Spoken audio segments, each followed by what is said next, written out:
नमस्ते मुलांनो, आता आपण शिकणार आहोत इंग्लिशचा लेसन. पाठाचं नाव आहे journey to the west. Journey to the west. West म्हटलं की लगेच आपण काय विचार करतो की इंग्लंड अमेरिका म्हणजे वेस्ट, बरोबर? पण तसं नाही आहे. वेस्ट म्हणजे आपण जे आहोत. आता हा जर याचा हे बघितलं, आपण पृथ्वीचा गोल बघितला, तर ही जी राज्य आहेत ही पूर्वेकडची राज्य आणि इकडे जे आहे हे पश्चिमेकडचं, बरोबर?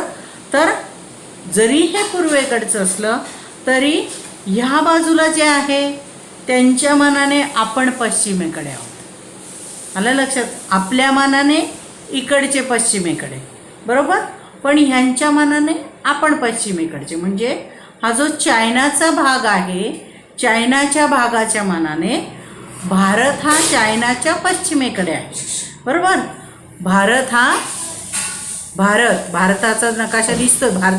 भारत हा चायना म्हणजे चीनच्या पश्चिमेकडे आहे. म्हणून याचं नाव दिलं आहे journey to the waste.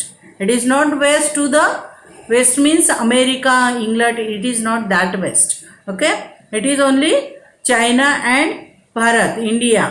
China and India. India is west to the China, and that's why it is called as journey to the west. Why it is so? Because one person from China, he came to the India and by road, not by aeroplane. Okay, so आता आपल्याला काय करायचं आहे की चायनातून भारतात येणाऱ्या ह्या प्रवाशाच्या बद्दलची जी गोष्ट आहे ती आपण अभ्यास करणार आहोत. की तो भारतात कसा आला, त्याला येताना काय अडचणी आल्या, हे सगळं आपण याच्यामध्ये बघणार आहोत. तर लेसनचं नाव आहे journey to the west. When we read the word journey to the west, we naturally start thinking about a journey to the west countries like England and America. But west is a relative term. For countries to our east, we are the west. बरोबर? मी काय सांगितलं की जेव्हा आपण म्हणतो की journey to the waste, तर लगेच आपल्या डोक्यात येतं अरे हा नाही, इंग्लंड अमेरिका म्हणजे वेस्ट. आपण म्हणतो ना वेस्टर्न कंट्रीज किंवा पाश्चिमात्य कंट्रीज. मग पाश्चिमात्य कंट्री म्हटलं की आपल्याला लगेच इंग्लंड अमेरिका वाटायला लागतं. पण तशा अर्थाने हे इथे दिलेलं नाही आहे. तर ही वेस्ट म्हणजे पश्चिम बाजूची, पश्चिमेकडची. तर आपला जो काही देश आहे तो ज्या देशाच्या पश्चिमेला आहे तो देश, म्हणजे तसं त्या अर्थाने ते आलेलं आहे. This is popular journey for journey that we are going to read about the actual journey from China to our country India. It was made by famous 17th century traveler Xuanzang. आणि yuan शॉंग हा एक famous प्रवासी होता ज्याने चायनामधून, चीनमधून भारतामध्ये प्रवास केलेला होता. आणि त्याची ही जी प्रवासाची स्टोरी आहे किंवा प्रवासाची गोष्ट आहे ती अतिशय प्रसिद्ध आहे. That's why author told us that it is the journey made by Xuanzang from China to India. Okay, sorry. In those days, traveling from China to India was not an easy task. One had to travel thousands of miles on foot or horseback, crossing desert, crossing snow-clad mountains, crossing strange, unfamiliar regions, using roads where bandits and robbers roamed. Who would do it? But Yuan Shang had a dream. He wanted to take Buddhist scriptures from India to his homeland in China. It was like a pilgrim to him. म्हणजे काय सांगितलं की in those days, म्हणजे ज्या काळात तो आपल्या देशात आला होता, युआन शॉंग आपल्या देशात आला, त्या काळामध्ये चायनातून भारतात येणं it was not an easy task. म्हणजे ती काही सोपी गोष्ट नव्हती. कारण काय की सुविधा नव्हत्या, रस्ते नव्हते. अशा वेळी त्यांनी थाउजंड्स ऑफ मैल 1000 ऑफ मैल प्रवास त्याने कसा केला की काही वेळा पायी पायी चालत आला, काही वेळा घोड्याच्या पाठीवर आला. अशा प्रकारे हजारो किलोमीटरचा प्रवास त्याने केला. आणि त्या दरम्यान काय प्रवास काही सरळ रस्ता व इथून एक रस्ता सुरू झाला आणि तो तिथपर्यंत गेला असं नव्हतं. तर दरम्यान काय होतं, डेझर्ट्स होते, क्रॉसिंग स्नो क्लॅड माउंटन होते, क्रॉसिंग स्ट्रेंज अनफेमिलियर रिजन्स होते. म्हणजे हे होतं, बर्फाळ प्रदेश होता, वाळवंट होतं, किंवा हे काय म्हणता येईल त्याला, असा रिजन होता की ज्या ठिकाणाहून चालत जाणं धोकादायक होतं, जंगल होतं. नंतर ज्या ठिकाणी लुटेरे असतात, डाकू असतात लपलेले, अशा ठिकाणाहून प्रवास करायचा होता. तर ह्या ठिकाणाहून तो कधी चालत होता, कधी घोड्यावर होता. असा प्रवास करत करत तो आपल्या देशात येण्यासाठी निघाला होता. मग त्याला काय यायचं होतं आपल्या देशामध्ये, तर गौतम बुद्ध. काय कसं करता तुम्ही हे असं, गौतम बुद्धांचं जे हे आहे काय म्हणता येईल ग्रंथ, त्यांच्या संदर्भातली माहिती, ह्या सगळ्या ज्या गोष्टी आहे, गौतम बुद्धांच्या विचारांनी तो खूप प्रभावित झालेला होता. आणि मग गौतम बुद्धांच्या बद्दलचं जे नॉलेज आहे, जी पुस्तकं आहेत, जे ग्रंथ आहेत, हे त्याला त्याच्या होमलँडला म्हणजे त्याच्या मातृभूमीकडे त्याला न्यायचं होतं. आणि ते त्याचं ड्रीम होतं, स्वप्न होतं, आणि म्हणून तो आलेला होता. Xuanzang undertook the long and difficult journey to follow his dream. For 17 long years, he kept on traveling, suffering many hardships on way.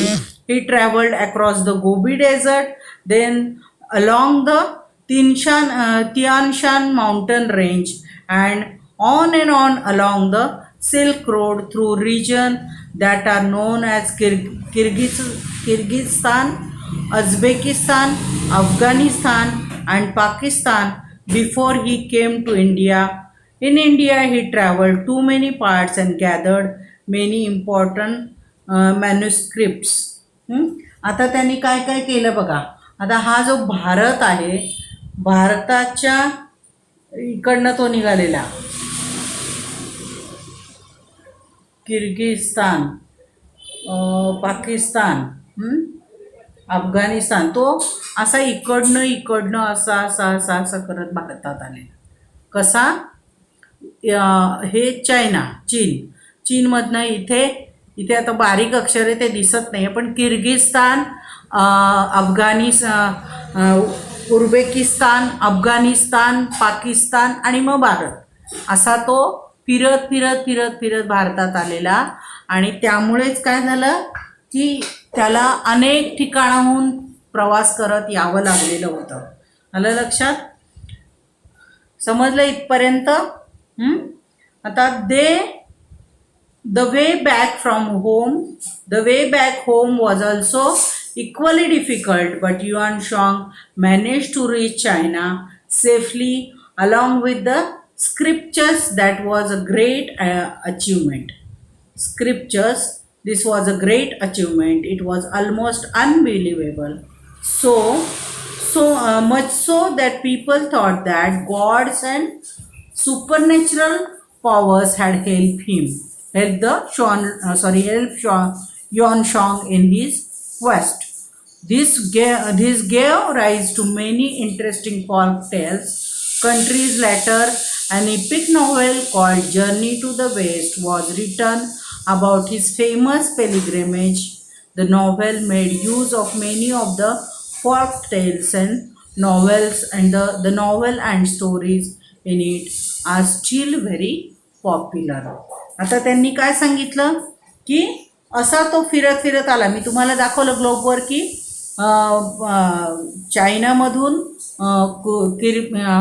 चायनामधून Kyrgyzstan, Uzbekistan, Pakistan आणि मग भारत, म्हणजे असा तो भारतामध्ये आला. पण हे भारतामध्ये येणं काही सोपं नव्हतं. तरी तो सगळ्या आपत्ती झेलत, सगळे संकटांवर मात करत तो भारतामध्ये आला. म्हणजे it was a great achievement की तो एवढ्या लांबून एवढे संकट पार करून भारतामध्ये गौतम बुद्धांचे स्क्रिप्चर्स घेण्यासाठी, म्हणजे त्यांचे जे मौल्यवान ग्रंथ पुस्तकं होते ते घेण्यासाठी तो आला. आणि आता त्याला पुन्हा त्याच्या मायदेशी परत जायचं होतं. इट वॉज इक्वली डिफिकल्ट, कारण जिकडनं आला त्याच बाजूने त्याला जावं लागणार होतं की नाही. ज्या भागातून तो आला त्याच भागातून त्याला पुन्हा परत जावं लागणार होतं. That's why it was equally difficult. आणि मग काय करायचं, तर तो तसाही गेला. म्हणजे जसा आला, येताना जसं पायी आला, कधी घोड्यावर बसून आला, वेगवेगळ्या संकटांशी सामना करत आला, तसाच तो जातानाही गेला. आणि he was with his scriptures, की गौतम बुद्धांचे ज्या सगळ्या महत्त्वपूर्ण हे होत्या ग्रंथ होते ते सगळे तो घेऊन गेलेल्या. आणि सगळं ते कसं होतं, unbelievable. It was unbelievable. So this was a great achievement, की हे अगदी म्हणजे काय विचार करण्याच्या पलीकडची त्याची ती अचिव्हमेंट होती. And that's why it was unbelievable. So much so people were thought that god and supernatural powers help him. म्हणजे जेव्हा हे सगळं घडलं आणि त्यामुळे लोक काय म्हणायला लागले की ही साधी गोष्ट नाही आहे. आता हा ज्या अर्थी एवढा लांब जाऊन परत आला, त्या अर्थी ह्याला नक्कीच देवाने आणि सुपरनॅचरल पॉवर्सने मदत केली. म्हणजे देवदेवतांनी आणि ज्या निसर्गामध्ये चांगल्या शक्ती आहेत त्या शक्तींनी त्याला नक्कीच मदत केलेली असणार, असं ते म्हणायला लागले. This gives rise to many interesting folk tales. आणि त्याच्यातून काय झालं, वेगवेगळ्या गोष्टी तयार झाल्या. आणि लोक मग काय स्टोरी एकाने दुसऱ्याने तिसऱ्याला सांगितली की त्यातून स्टोरी तयार होणं खूप काही अवघड नसतं. So journey to the west, centuries later an epic novel called journey to the west. आणि मग थोडे दिवसानंतर कालावधी गेला आणि त्याच्यानंतर जर्नी टू द वेस्ट नावाचे एक नॉव्हेल तयार झाली, म्हणजे कादंबरी तयार झाली. आणि त्याच्यामध्ये या वेगवेगळ्या गोष्टी, त्याच्या प्रवासाच्या संदर्भातल्या गोष्टींना काय ते तिखट मीठ लावून तेल लावून मस्त छान वेगवेगळ्या गोष्टी तयार करण्यात आल्या. आणि त्या गोष्टी त्या नॉव्हेलमध्ये आहेत. आणि जर तुम्हाला ती वाचायची असेल तर novel and the stories in it are still very popular. तर तुम्हाला जर वाचायचं असेल तर it is now that novel is there. We can read the novel. We can read the translation of novel also. तर त्या नॉव्हेलचं जे ट्रान्सलेशन आहे मराठीमध्ये जे भाषांतर आहे ते पण आपण वाचू शकतो. द नॉव्हेल टेल्स अस, इथपर्यंत कळलं सगळ्यांना. याच्यातले जे शब्द आहेत ते शब्द थोडे अवघड आहेत, त्याचं प्रोनाऊन्सिएशन थोडं अवघड आहे. So we have to read spellings from blackboard also and from workbook also. We can also read the spellings and by heart it, and then you can read the lesson. The novel tells us that there are many demons and evil powers who are eager to kill and gobble up the holy monk. Who would save him? Who would vanquish and the demon? Well, the Gainin deity, who is the goddess of the mercy, has seen to that. She has assigned his task to 3 special people: Sun Wukong or Monkey King, Zibazi or Pixie, and Sha Wuzing or Sand Priest.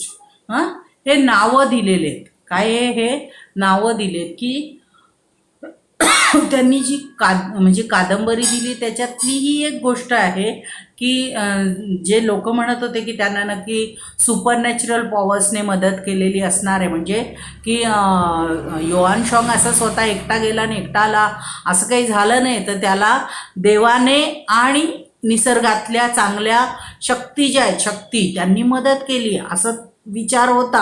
आणि मग त्या पद्धतीच्या गोष्टी त्या नॉव्हेलमध्ये लिहिल्या गेल्या. तर त्याच्यातलंच ही एक गोष्ट आहे की the novel tells us that there are many demons and evil powers who are eager to kill and gobble up the holy monk. की त्याच्यात त्यांनी सांगितलं की हे काही राक्षस आणि इव्हिल म्हणजे दुष्टशक्ती होते, दुष्टशक्ती आणि काही राक्षस भूत असे होते की जे त्या महान व्यक्तीला किंवा महान आत्म्याला, साधूला गॉबलअप म्हणजे खाऊन टाकण्यासाठी, त्याला बकाबका खाण्यासाठी तयार होते. मग त्याच्या विरुद्ध त्याला कोण वाचवेल? आता त्यांच्या दृष्टीने युआन शॉंग कसा होता, चांगलं काम करायला चालला होता, बरोबर. म्हणजे त्याला गौतम बुद्धांच्या चांगल्या विचारांचे ते ग्रंथ त्याला हवे होते. म्हणजेच काय की तो एक चांगला माणूस होता, म्हणजेच तो साधू होता. मग अशा ह्या साधूरूपी माणसाला जर ह्या शक्ती खाऊन टाकणार असतील, त्याला त्रास देणार असेल किंवा नष्ट करणार असेल, तर त्यांचा पाडाव कोण करेल? म्हणजे ह्या वाईट शक्तींना कोण हे करेल, त्यांना मारून कोण टाकेल किंवा त्यांना पराभूत कोण करेल? वेल, the Gwain deity, who is the goddess of mercy, had seen to that. आणि मग देवांची, दयाळू देवता जी होती, देवांमधली एक दयाळू देवता, की तिने हे सगळं बघितलं आणि मग तिने विचार केला की काय करायचं. तर तेव्हा काय झालेलं की 3 जण होते असे स्वर्गामध्ये. असे जे 3 जण होते की ते वाईट होते. त्यांचं नाव होतं सन वुकॉ और मंकी किंग, झूबाजी और पिक्सी अँड शाविजिंग अँड और सँड प्रिस्ट. प्रत्येकाची 2-2 नावं दिलेली आहेत. तर ती नावं तुम्ही एकदा स्पेलिंग पाठ करा म्हणजे तुमच्या लक्षात येईल. तर ही नावं दिलेली. हे 3 जण होते की जे वाईट होते आणि मग त्यांना शिक्षा झालेली होती, देवांनी त्यांना शिक्षा केलेली होती. Now these 3 characters are no saints. हे 3 जण काही संत कॅटेगरीतले लोक नव्हते. In fact though they all are they all have supernatural powers, they are known troublemakers. म्हणजे जरी ते काय होते, निसर्गातले सुपरनॅचरल पॉवर्स त्यांच्याकडे होत्या, म्हणजे नैसर्गिक शक्ती त्यांच्याकडे चांगली होती, पण ते वाईट होते. म्हणजे काही लोक असतात की नाही की त्यांच्यामध्ये ताकद छान असते, पण त्या ताकदीचा ते चांगला उपयोग करत नाही, वाईट गोष्टींसाठी उपयोग करतात. तसे हे 3 जण होते की they have supernatural powers but they were evil, means they were काय म्हणता येईल, trouble maker. They were trouble maker. So the gods have thrown them out of heaven. आणि म्हणून देवाने त्यांना हेवनच्या बाहेर हुसकवून दिलेलं, म्हणजे स्वर्ग. ओके ना, आपण म्हणतो ना देव कुठे असतात, स्वर्गात. मग स्वर्गातून त्यांना हुसकवून दिलेलं की तुम्ही जा, इथून निघून जा, कारण तुम्ही वाईट आहात, तुम्ही त्रास देतात सर्वांना.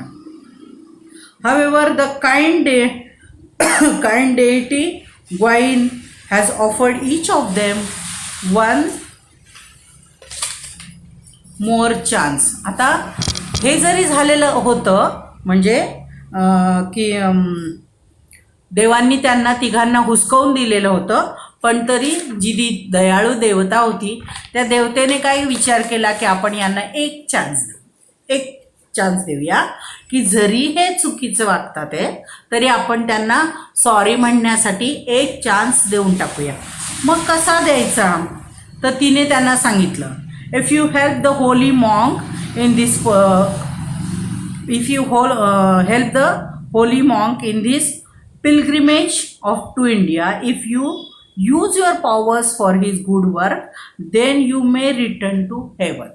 म्हणजे जर तुम्ही तुमच्या चांगल्या पॉवर्स ज्या आहेत त्या पॉवर्स ह्या चांगल्या माणसासाठी जर तुम्ही वापरल्या, हा त्याचं चांगलं काम करण्यासाठी, holy place which is the holy place, India is the holy place. म्हणजे इंडिया ही एक पवित्र भूमी आहे. का पवित्र भूमी आहे? कारण भारतामध्ये वेगवेगळ्या जाती धर्मांचे लोक आहेत आणि ते सर्वजण एकमेकांच्या धर्मांचा, एकमेकांच्या देवदेवतांचा आदर करतात. That's why India is a holy place. Okay. आणि मग अशा होली प्लेसला हा युआन शॉंग जातोय. तर if you help him for his good work then and then only you can return to the heaven, असं तिने त्या देवतेने त्यांना सांगितलं. That is why the 3 characters have agreed to be Yuan Shang's disciples and to help Yuan Shang in his difficult journey. आणि म्हणून काय झालं की त्यांना देवाने ही अट घातली की जर तुम्ही त्याला मदत केली तर आणि तरच तुम्ही पुन्हा वरती यायचं, नाही तर यायचं नाही, हे सांगितलं. म्हणून मग त्यांनी विचार केला की ठीक आहे, जाऊ द्या, आपण याला मदत करूया. आणि म्हणून ते त्याच्याबरोबर त्याचे शिष्य बनून गेले आणि त्याच्याबरोबर त्याला मदत करण्यासाठी म्हणून गेले. And sure enough they have many thrilling, exciting and some humorous adventures on the way to the holy land India. आणि जेव्हा भारतामध्ये जात असताना त्यांना पण अनुभव येत होता की अँड शुअर इनफ त्यांना खात्री होत चाललेली की आपल्याला जो हा मार्ग स्वीकारला आहे आपण त्याच्यामध्ये काय आहे, मेनी थ्रिलिंग्स आहे, एक्साइटिंग आहे, म्हणजे वेगवेगळे म्हणजे काय म्हणता येईल संकटांचा सामना करायचा आहे, अद्भुत गोष्टी दिसत आहेत आणि काही वेळा संतापजनक गोष्टी पण दिसतात की ज्याच्याने राग येतोय, संताप होतोय, अशा गोष्टी पण दिसतात आहे. Then also we have to change the situation and पुढे जाणं हे करावं लागणार आहे. And that's why we have to help Yuan Shang. Okay. The most powerful among the 3 disciples in the is Sun Wukong. आता या तिघांमधला सगळ्यात जास्त ताकदवान माणूस कोण होता? सन वुकॉंग. हा सगळ्यात ताकदवान, त्याची म्हणजे 3 माणसं होते की नाही, 3 जण की जे स्वर्गातून खाली आले, 3 जण. त्या तिघांमधला एक जण पॉवरफुल होता, त्याचं नाव काय होतं? सन वुकॉंग. मग हा कसा होता? Everything about him is extraordinary. त्याच्याबद्दलचं प्रत्येक गोष्ट ही एक्स्ट्राऑर्डिनरी होती. एक्स्ट्राऑर्डिनरी म्हणजे काय की सर्वसामान्य नाहीच, सर्वसामान्यपेक्षा वरचीच अशी होती. He was born with winds blew over a huge stone egg on Flower Fruit Mountain. म्हणजे फ्लॉवरफूट माउंटन म्हणजे पुष्पफल पर्वतावरती त्याचा हे जन्म झालेला होता. आणि he is able to transform himself in 72 different ways. आणि तो स्वतःला 72 वेगवेगळ्या प्रकारामध्ये ट्रान्सफॉर्म करू शकत होता. म्हणजे स्वतःचं रूप जे आहे ते बदल करणं, बदल किती वेळा? 72 वेळा तो स्वतःचं रूप बदलू शकत होता. म्हणजे आता मी अशी दिसते, मग जादू केली वेगळी, पुन्हा जादू केली पुन्हा वेगळी, पुन्हा जादू केली पुन्हा वेगळी, अशी मी वेगळी किती वेळा दिसू शकते? 72. 7 आणि 2 72 वेळा वेगळं दिसण्याचं ट्रान्सफॉर्मेशन तो स्वतःमध्ये करू शकत होता. आलं लक्षात? Not only that, but he can also transform each of his hair strand into any living or non-living thing of his choice. म्हणजे स्वतःचंच रूप बदलायचं एवढंच नाही, तर आपले जे केस आहेत की नाही, या केसाचा प्रत्येक स्ट्रँड म्हणजे प्रत्येक केस वेगळा. हा काढला, जादू केली, वेगळं काही, पुन्हा काढला, जादू केली, वेगळं काही, असा तो प्रत्येक केसाचं रूपांतर सजीव किंवा निर्जीव म्हणजे ज्याच्यामध्ये जीव आहे असं पण किंवा जीव नाही असं पण वस्तू तो तयार करू शकायचं. कशापासून? केसापासून. आपल्या प्रत्येक केसापासून तो सजीव किंवा निर्जीव वस्तूचं रूपांतर करू शकत होता. एवढी ताकद त्याच्यात. म्हणजे स्वतःमध्ये बदल करायचा, केसामध्ये बदल करायचा, असं वेगळं वेगळं तो करतात. तेवढी ताकद त्याच्यामध्ये होती. आलं लक्षात? His as you wish gold band cuddle, म्हणजे त्याला तो आशीर्वाद देवाने दिलेला होता. आशीर्वाद की as you wish gold band cuddle, म्हणजे तुझ्या मनात जेव्हा असेल ना तेव्हा तू स्वर्गाचा खांब होशील. खांब, सोटा. ॲक्च्युली सोटा म्हणजे काय? सोटा म्हणजे पण खांब, पण तो छोटा. पण हा स्वर्गाचा सोटा, म्हणजे स्वर्गाचा असा मोठा खांब होशील, असं त्याला आशीर्वाद दिलेला होता. इज ऑल्सो मॅजिकल, म्हणजे हे पण एक जादूचंच. हां, it can also grow as big as pillar supporting the sky, म्हणजे हा जो सोटा जो म्हटला आहे तो सोटा एवढा मोठा की इट कॅन सपोर्ट हेवन किंवा स्कायला म्हणजे आकाशाला तो सपोर्ट करू शकतो, आकाशाला आधार देऊ शकतो. एवढा मोठा तो सोटा तयार होऊ शकतो. बट ॲट एनी टाईम, कोणत्याही वेळी त्याने मनात आणलं की तो सोटा तयार होणार त्याचा. असं it becomes as tiny as needle, म्हणजे त्यांचं म्हणणं असं आहे की तो आकाशाला सपोर्ट करेल एवढ्या मोठ्या सोट्यामध्ये, पण स्वतःला बदलवू शकत होता किंवा स्वतःचा बदल एवढूशा व्यक्तीमध्ये पण करू शकतो. दिसत पण नाही अशा याच्यात सुद्धा तो बदल करू शकत होता. आलं लक्षात?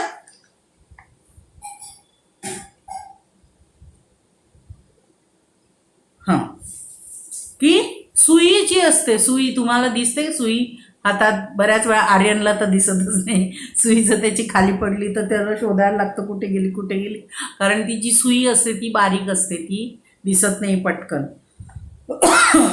Then the monkey king just tucks it as behind his ear, आणि मग मंकी किंग काय करायचं, ती सुई जी आहे ना ती इथे टाकायचं असं. तुम्ही सुतार लोकांना काम करताना बघितलं असेल की जे घरामध्ये आपल्याला टेबल किंवा कपाट बनवतात, बरोबर? तर लाकडाचं टेबल किंवा कपाट बनवतात तेव्हा ते काय करतात, ठोकतात, किंवा करवतीने कापतात. मग ते ठोकताना जे काही हे असतं ते कुठे लावतात? इथे लावतात. किंवा पेन्सिलने माप घेतलं, त्याच्याने रेग मारली, मग ती पेन्सिल कुठे इकडे ठेवत नाही, ते कानाला अडकवतात. तसं ह्याचं जे निडलचं तयार झालेलं, निडल म्हणजे काय? सुईसारखं हे तयार झालेलं की तो ते इथे अडकवून घेत होता. Sun Wukong can travel thousands of kilometers in just one somersault. He can walk through fire, travel through water and fly to any at will. म्हणजे तो आगीतून सुद्धा प्रवास करू आणि पटकन प्रवास करू शकायचा. जायचं नाही एका ठिकाणाहून दुसरीकडे, तो पटकन जाऊ शकायचा. तो आग जी लागलेली असेल, आगीतून सुद्धा तो आग लागलेली असेल त्याच्यातून सुद्धा जाऊ शकायचा किंवा पाण्यातून जाऊ शकायचा. म्हणजे तो कसाही प्रवास करू शकत होता. आलं लक्षात? तो कसाही प्रवास करू शकत होता. His body is as hard as diamond, आणि त्याचं जे शरीर आहे ते शरीर इतकं मजबूत होतं की हिरा, माहिती आहे तुम्हाला? हिरा अंगठीमध्ये घालतात की नाही, हिरा अंगठीत किंवा कानातल्यात घालतात, तो कसा असतो माहिती आहे? एकदम ताकद, एकदम कडक असतो. जशी आपण ही काच असते की नाही, ही काच सुद्धा हे असते, ठिसूळ असते, पण तो हिरा जरी काचेसारखा दिसतो पण तो खूप मजबूत असतो, एकदम मजबूत. तर अशा हिऱ्यासारखी त्याची बॉडी मजबूत होती. आलं लक्षात? तर कुठे गेलं?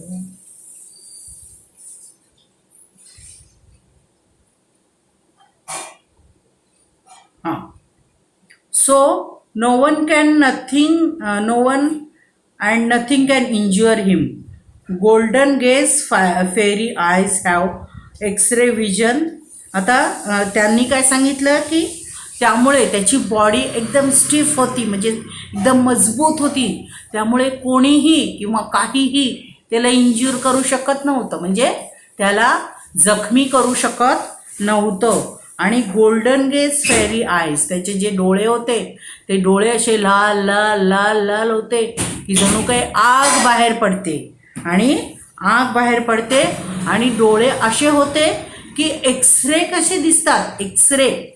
एक्सरे माहिती आहे तुम्हाला. आपल्याला समजा हात मोडला, मग काय करतात, फोटो काढतात. फोटो काळा काळा फोटो काढतात आणि मग ते आतमध्ये हाड किती मोडलं आहे ते बघतात की नाही. तसे त्याचे डोळे होते की त्याने समोर जर बघितलं त्याच्या पलीकडून किंवा आतमध्ये काय आहे हे कळत होतं त्याला. आलं लक्षात. असे त्याचे डोळे होते. समजलं. Sun Wukong is brave and intelligent but he is also tricksters. म्हणजे सन वुकॉंग हा कसा होता, की हुशार आणि बुद्धिमान होता आणि ट्रिक्स करणं त्याला जमत होतं, वेगवेगळ्या युक्त्या करणं त्याला जमत होतं. He loves to have fun and some of his super powers help him to just that. आणि त्याला मजा करायला आवडायचं, म्हणजे फन करायला, मजा करायला आवडायचं. कोणाची मजा करणं हे त्याला आवडायचं. आणि त्याच्या ज्या सुपर पॉवर होत्या त्याचा तो त्यासाठी उपयोग करायचा. ही हॅज वेस विच कॅन सक इन एनिथिंग ऑर एनीवन. त्याच्याकडे एक भांडं होतं आणि त्या भांड्यामध्ये तो कोणाला पण ॲब्सॉर्ब करून घ्यायचं, म्हणजे ओढून घ्यायचं. आपण जसं स्ट्रॉ करतो की नाही, स्ट्रॉ असं करतो की नाही, तसं त्या भांड्याने तो दुसऱ्यांना ओढून घ्यायचा.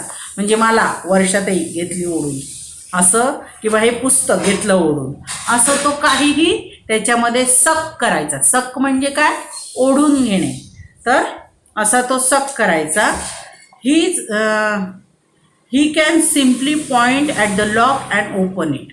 आणि कुलूप असेल की नाही, कुलूप, त्याच्याकडे तो फक्त असं करायचं की ते उघडलं, कुलूप उघडलं, असं करायचं. आणि त्यामुळे त्याचे ट्रिक ज्या होत्या त्या दिसून यायच्या. He is very quick and can grow very big and tiny at the blink. आणि डोळ्याची पापडी फडफडवता तो मोठा व्हायचा आणि छोटा पण व्हायचा. म्हणजे आपण असं केलं तो एकदम मोठा, असं केलं तो एकदम छोटा. एवढ्या विदिन सेकंड्स तो मोठा आणि खूप छोटा असं दोन्ही रूप स्वतःचं तो बदलू शकत होता. You can imagine how he must have teased his enemies using his trick. म्हणजे तुम्हाला आता लक्षात आलं असेल की ज्याच्यामध्ये एवढ्या वेगळ्या आयडिया आहेत किंवा युक्त्या आहेत, तो स्वतःचा जो शत्रू असेल त्या शत्रूवरती भांडण आपण स्वतः जिंकलं पाहिजे, त्याच्यासाठी तो काय काय करत असेल हे तुम्हाला आता लक्षात आलं असेल. If you want to read about the adventures that Sun Wukong and his companions had on the way, you will find the stories in English translation of Journey to the West. आणि जर तुम्हाला या सन वुकॉंगच्या आणि त्याचे कंपॅनियन्स, म्हणजे इथे मी तुम्हाला 3 जण सांगितले होते की नाही, त्या 3 एकाची स्टोरी त्यांनी इथे आपल्याला सांगितलेली आहे. पण मग तुम्हाला जर सन वुकॉंग आणि त्याचे जे 2 मित्र आहेत, 2 मित्र, ह्याच्याबद्दल जर तुम्हाला गोष्ट ऐकायची असेल तर तुम्ही काय करायचं आहे की जर्नी टू द वेस्ट हे वाचायचं आणि याचं इंग्लिश ट्रान्सलेशन तुम्ही वाचू शकता. Some of the stories have also been turn into films. आणि काही या स्टोरींची गोष्टीची पिक्चर तयार केलेले आहेत. म्हणजे ह्या नुसत्या गोष्टी राहिलेल्या नाही आहेत, तर पिक्चर पण त्याची तयार झालेले आहेत. मग असे पिक्चरसुद्धा तुम्ही बघू शकतात की तुम्हाला ते आवडतील सुद्धा. Some of the stories have been turn into films. What would you like to better? To read the historical account of Yuan Shang's travel, or to read the fantastic stories of Sun Wukong? Maybe you should read both to find out what you do better. आणि त्यांनी काय सांगितलं की तुम्हाला yuan शॉंगच्या historical stories आवडतात, म्हणजे yuan शॉंग भारतामध्ये येऊन गेला ना, आणि त्याने काय केलं, गौतम बुद्धांच्या संदर्भातले वेगवेगळे ग्रंथ स्वतःच्या देशात नेलेले होते.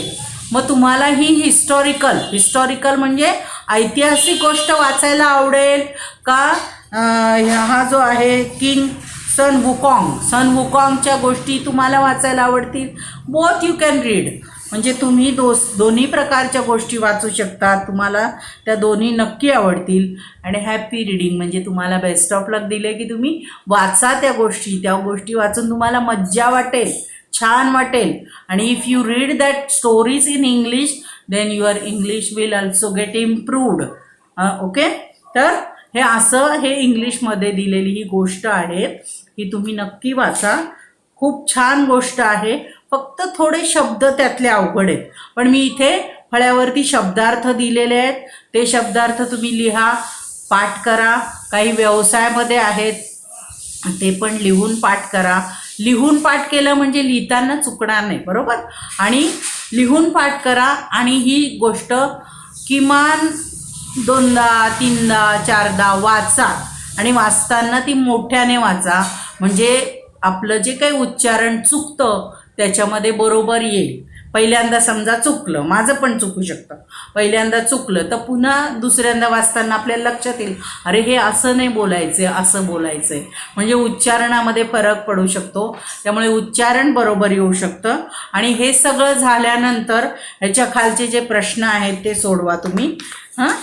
आलं लक्षात. आणि याच्या खाली जर थोडं वेगळं व्याकरण असेल तर त्याच्याबद्दल मी तुम्हाला PDF मध्ये सांगतेच आहे. कॉमन नाउन्स जे आहेत त्याच्याबद्दल थोडंसं मी PDF मध्ये तुम्हाला एक्सप्लेन करून देईल, आणि मग ते तुम्हाला बघून करता येईल. शिवाय आपण रविवारी जे भेटतो एकत्र मीटिंगमध्ये, तेव्हा तुम्हाला काही शंका असेल तर त्या मला नक्की विचारा. ओके.